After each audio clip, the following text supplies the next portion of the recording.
வணக்கம் பவித்ரா. அதாவது தூத்துக்குடியில இருவேறு இடங்கள்ல 2 சம்பவங்கள் இதுல நிறைவேறி இருக்கு. இந்த கொள்ளை சம்பவம் நிறைவேறி இருக்கு. இதுல முக்கியமாக தூத்துக்குடி தூத்துக்குடியில இருக்கக்கூடிய தமிழ்நாடு மீன்வளக் கல்லூரியில் துணைவேந்தராக பணியாற்றி ஓய்வு பெற்ற சுகுமார் என்பவருடைய வீட்டுல இன்னைக்கு ஒரு 100 பவுன் தங்கம் களவு போயிருக்குது.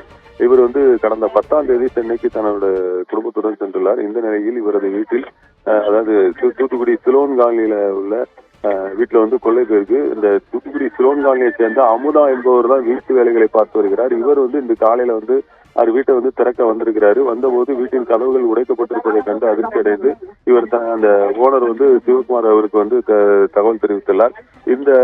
இதன் அடிப்படையில் அந்த இடத்திற்கு உடனடியாக தென்பாகம் காவல் நிலையத்திலிருந்து காவல்துறையினர் அந்த இடத்தை பார்வையிட்டு மோப்பனாய் சீனோவுடன் தென்பாகம் அந்த போலீசார் வீட்டுல அங்க தடயவியல் நிபுணர்களுடன் சோதனை நடத்தினார்கள். அந்த போலீசாரின் முதற்கட்ட சோதனையில் இவர் வசித்து வரும் அந்த அந்த சின்னமணி நகரில் உள்ள அந்த வீட்டின் பின்பக்கத்தில் அந்த கதவை உடைத்து உள்ளே புகுந்த திருடர்கள் தான் அந்த கொள்ளை சம்பவத்தில் ஈடுபட்டிருக்கின்றனர் என்பது தெரிய வந்துள்ளது. பீரோவில் வைத்திருந்த சுமார் 100 பவுன் மேற்பட்ட தங்க நகைகளும் கொள்ளையடிக்கப்பட்டுள்ளது என்பதும் தெரிய வந்துள்ளது. இது குறித்து போலீசார் விசாரித்து வருகின்றனர். இந்த நிலையில் தான் பாத்தீங்கன்னா அடுத்த சம்பவமாக அதே காவல் நிலைய எல்லைக்குட்பட்ட தூத்துக்குடி பிரேம்நகர் பகுதியைச் சேர்ந்த ஓய்வு பெற்ற, அதாவது பணியில் இருக்கும்போதே உயிரிழந்த ஒரு காவலர் என்பவருடைய வீட்டிலும் இது போல ஒரு சம்பவம் நடைபெற்றுள்ளது. அவருடைய மனைவி அவருடைய பையன் ஒருத்தரும் போலீஸ்ல இருக்காரு.